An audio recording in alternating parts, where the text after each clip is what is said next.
Movie शुरू होती है तो हम एक आदमी को देखते हैं जो कि एक लॉयर होता है। उसका नाम डॉन था। वो एक अच्छा आदमी नहीं था, लेकिन अब वक्त के साथ साथ इसमें कुछ चेंजेस आ रहे थे क्योंकि इसकी वाइफ का बेबी होने वाला था, यानी ये दोनों पेरेंट्स बनने वाले थे। तो डॉन प्लान करता है कि मैं सब कुछ अच्छा कर दूंगा। वो एक नया घर लेता है, फिर उस घर में जाता है उस घर को और अच्छा बनाने के लिए, उसे रिपेयर करने के लिए। उसके पास एक डॉग भी होता है, वो भी उसके साथ वहाँ आया था। घर अंदर से काफी टूटा फूटा था और कुछ पुराना लग रहा था। डॉन का डॉग घर के ऊपर वाले फ्लोर पर जाता है। वो एक अंधेरे कमरे के सामने बैठ जाता है। वहाँ से कोई उसके पास एक मार्बल फेंकता है और उसे ऐसे फील होता है जैसे कि कोई इस रूम में है। अब दूसरी तरफ डॉन घर की सारी सफाई कर रहा होता है। ऐसा सामान जो घर में फालतू होता है वो निकाल रहा होता है और तभी उसको दीवार पर कुछ काला सा दिखता है। ऐसे लग रहा था जैसे दीवार वहाँ से खराब हुई हो। तो डॉन उसको ठीक करता है, उसे वहाँ से उतार देता है। फिर वो सारा गंद घर से बाहर फेंक आता है। डॉन इसी घर में होता है कि तभी उसकी नेबर उससे मिलने आती है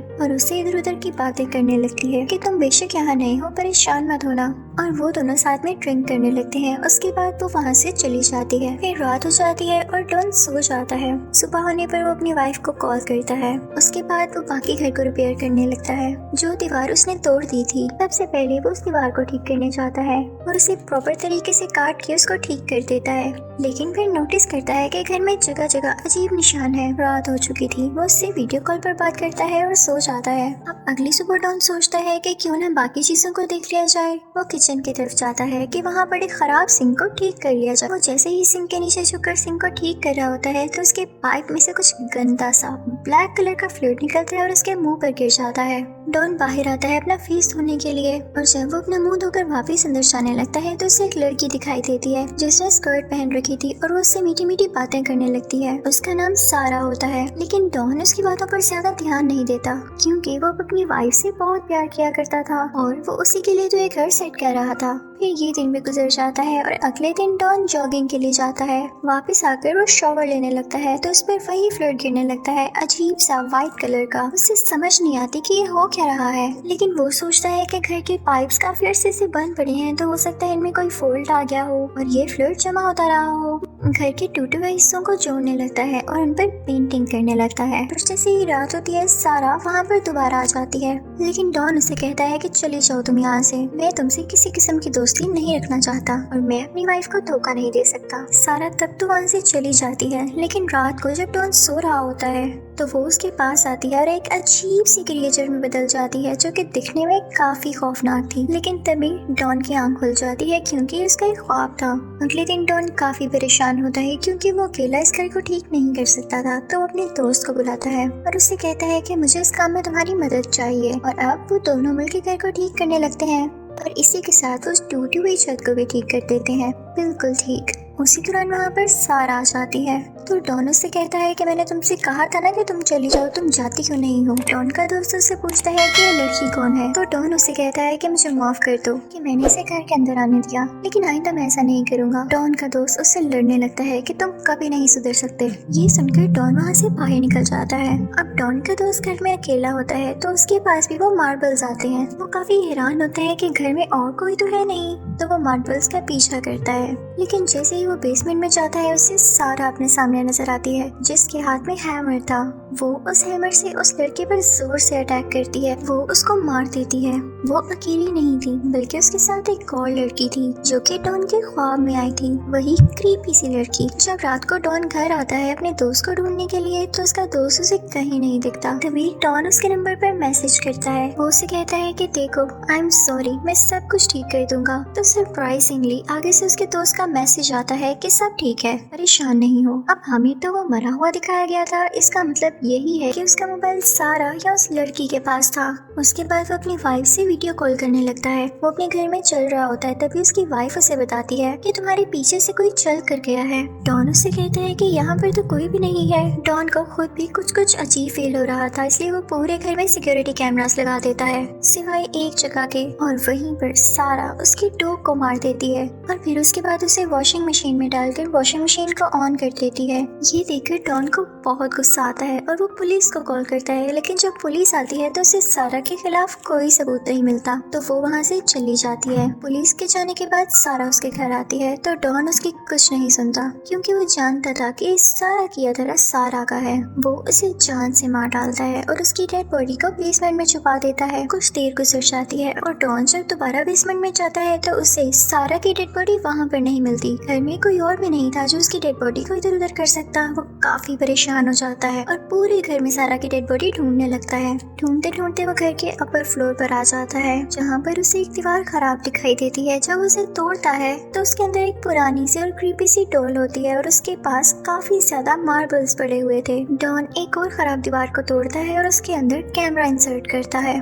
वो देखता है कि अंदर कोई सोल है। वो डर जाता है। जब वो एक और दीवार तोड़ता है तो देखता है कि उसमें कोई दिल धड़क रहा है और उसे एक आंख भी दिखाई देती है। उस दीवार के बाहर वही फ्लूइड निकल रहा था। वो गुस्से में आकर उस दीवार को तोड़ने लगता है कि आखिर ये सीन क्या है, और जैसे ही उस दीवार को तोड़ता है तो घर के हर हिस्से से खून और वो अजीबोगरीब फ्लूइड निकलने लगता है। उसे समझ नहीं आती कि ये है क्या। वो और अंदर झांकता है तो उसे अपनी दोस्त की डेड बॉडी भी वहीं पर मिलती है। वो अपने दोस्त का मोबाइल फोन देखता है तो उसमें सारा की पिक्चर उसे रिसीव होती है, जो कि उसे अब्यूज कर रही थी। तभी पूरे घर में शोर होने लगता है और दरवाजे अपने आप बंद हो रहे थे और खुल रहे थे। वो क्रीपी लड़की निकलती है जिसका फेस पूरी तरह से खराब हुआ था। वो डॉन की तरफ एक मार्बल फेंकती है, जो कि डॉन के पाँव से होता हुआ डॉन की पूरी बॉडी में जाने लगता है। वो उसकी पूरी बॉडी में मूव कर रहा होता है। वो उस मार्बल को अपनी बॉडी से निकालने की कोशिश करता है, जिसके लिए वो अपनी बॉडी पर कई जगह कट्स लगाता है, लेकिन वो लड़की उसकी बॉडी में और बहुत सारे मार्बल्स डाल देती है और बहुत ज्यादा खून बह जाने की वजह से डॉन की वहीं पर डेथ हो जाती है। अगले दिन हम देखते हैं कि डॉन की वाइफ वहाँ पर आती है, जो कि अपने हस्बैंड को सरप्राइज देना चाहती थी। उनका बेबी भी तो होने वाला था, लेकिन उसे अपना हस्बैंड और डॉग कहीं पर दिखाई नहीं देता। वो समझती है कि हो सकता है कि ये लोग बाहर गए हों। तभी वो घर में पड़ी कुछ चीजें देखने लगती है, जिसमें से उसे एक पुराना सा न्यूज़पेपर नजर आता है, जिसमें किसी लड़की की डेथ के बारे में लिखा हुआ था। और तभी वो घर की बेसमेंट चेक करने जाती है, क्योंकि वो घर को एक्सप्लोर कर रही थी। लेकिन बेसमेंट में बहुत सारे मार्बल्स होते हैं। वो उन्हें देखने लगती है और तभी वहाँ पर सारा भी आ जाती है। कितनी हैरान कर देने वाली बात है ना कि डॉन ने तो इसे मार दिया था, लेकिन ये फिर भी ठीक ठाक है। इसका यही मतलब है कि ये एक सोल है। वो कहती है कि वेलकम, आपके हस्बैंड ने और मैंने इस घर को ठीक करने में बहुत मेहनत की है। हम दोनों ने मिलके इस घर को आपके लिए और आपके हस्बैंड के लिए रिपेयर किया है। लेकिन तभी वहाँ पर उन लोगों की नेबर आ जाती है, जो कि डॉन से बैठकर बातें किया करती थी, और उसके आते ही सारा वहाँ से चली जाती है। वो दोनों बैठकर बातें करने लगते हैं, यानी वो नेबर और डॉन की वाइफ। वो नेबर उसे कहती है कि ये घर तुम्हारे लिए ठीक नहीं है, तुम लोग यहाँ पर ना रहो और यहाँ से चले जाओ। उसके बाद डॉन की वाइफ वॉशरूम जाती है और अपना मुंह धोने लगती है, लेकिन तभी सिंक में उसे कुछ बाल मिलते हैं, और जैसे ही वो सिंक से बाल बाहर निकालती है तो उसे सिंक के अंदर कोई आंख दिखाई देती है। वो काफी डर जाती है और अपने हस्बैंड का कॉल करने लगती है, लेकिन उसके हस्बैंड का मोबाइल फोन तो घर में ही था। वो अपनी नेबर की तरफ जाती है और उससे पूछती है कि क्या आप जानती हैं डॉन कहाँ है। तो वो नेबर उसे कहती है कि जितनी जल्दी हो सके तुम यहाँ से चली जाओ, तुम्हारा बेबी भी होने वाला है, इससे पहले पहले यहाँ से निकलो, वरना उसकी जान को भी खतरा हो सकता है। वो वहाँ से बाहर आ जाती है, लेकिन जैसे ही रात होती है उसे उस घर में से म्यूजिक की आवाज आने लगती है और काफी लोग भी आए हुए थे वहाँ पर। वो अंदर जाकर देखती है तो सब ने 20th सेंचुरी के कपड़े पहने होते हैं। उसे लगता है कि शायद ही कोई ओल्ड थीम पार्टी है और डॉन उसे सरप्राइज देना चाह रहा है। वहाँ पर एक अजीबोगरीब चीज भी हो रही थी। उस घर की बालकनी में चारों तरफ लोग खड़े हुए थे और उसके नीचे सारा थी, जिसको एक आदमी मार रहा था, और सारे लोग इस शो को देख रहे थे। ये असल में सब कुछ पास्ट में होता था, जो कि अब डॉन की वाइफ देख पा रही थी। उसके बाद डॉन की वाइफ देखती है कि एक जगह पर एक छोटी बच्ची बैठी हुई है, जो कि दीवारों पर पेंटिंग कर रही है और उसके पास बहुत सारे मार्बल्स भी हैं। आप लोग तो समझ गए होंगे कि ये छोटी बच्ची कौन है। जी हाँ, ये वही है जो सारा के साथ होती थी और इसी ने अपने मार्बल से डॉन को मारा। डॉन की वाइफ हैरान होकर वहाँ से नीचे उतरने लगती है। तभी उसको स्टेयर्स पे सारा खड़ी हुई मिलती है। सारा उसे कहती है कि मैं तुम्हें सब कुछ सच बताती हूँ। वो उसे बताती है कि 100 से भी ज्यादा साल पहले मैं इस घर में रहा करती थी। मैं एक सुपरस्टार थी और सारे लोग मुझे बहुत पसंद किया करते थे, तो वो लोग मुझे देखने के लिए यहाँ पर आते थे। लेकिन एक बार हाउस ओनर ने मेरे साथ बहुत जुल्म किया और मुझे मार दिया। लेकिन जब मैं मर गई तो इस बात से किसी को कोई फर्क नहीं पड़ा। जो मेरी जिंदगी में मुझे पसंद किया करते थे, मेरे फैंस थे और बड़े दावे करते थे कि वो मेरे लिए कुछ भी कर सकते हैं, उन्होंने इस बात का पता लगाने की कोशिश ही नहीं की कि मुझे क्या हुआ, मुझे किसने मारा। इसलिए मेरा सबके ऊपर से ट्रस्ट हट गया और मेरी सोल वापस से इस घर में आ गई। इसके बाद सारा डॉन की वाइफ की तरफ बढ़ती है उसे मारने के लिए, लेकिन वो खुद को एक रूम में बंद कर लेती है जहाँ पर उसे अपना हस्बैंड नजर आता है। वो काफी जख्मी होता है और उसकी पूरी बॉडी पे काफी स्कार्स होते हैं। तो सारा डॉन की वाइफ से कहती है कि घबराओ नहीं, ये मैं ही हूँ, ये मेरा जिस्म है जो कि मरते वक्त ऐसा हो चुका था। वो कहती है कि तुम्हारा हस्बैंड भी बाकी लोगों जैसा है, बाकी मर्दों जैसा है, इसी हाउस ओनर जैसा जिसने मेरे साथ जुल्म किया और मुझे मार दिया। मुझे किसी मर्द पर यकीन नहीं, इसलिए मैंने तुम्हारे शोहर को भी मार दिया। डॉन की वाइफ वहाँ पर खड़ी काफी डर रही होती है।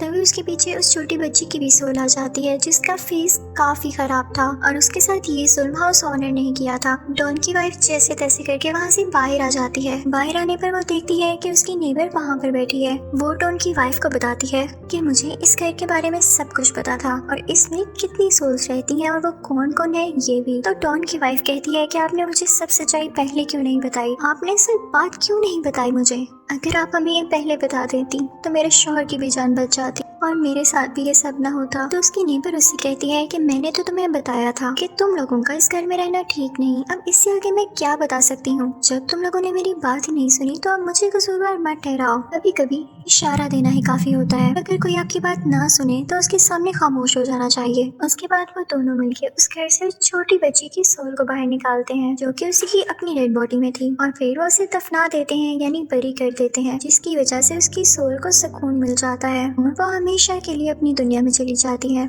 अब हमें ये भी पता चलता है कि सारा सिर्फ उस छोटी बच्ची के लिए इस घर में थी, वो भी यहाँ से हमेशा के लिए अपनी दुनिया में चली जाती है, यानी वो अब कभी मुड़कर इस घर में नहीं आने वाली थी।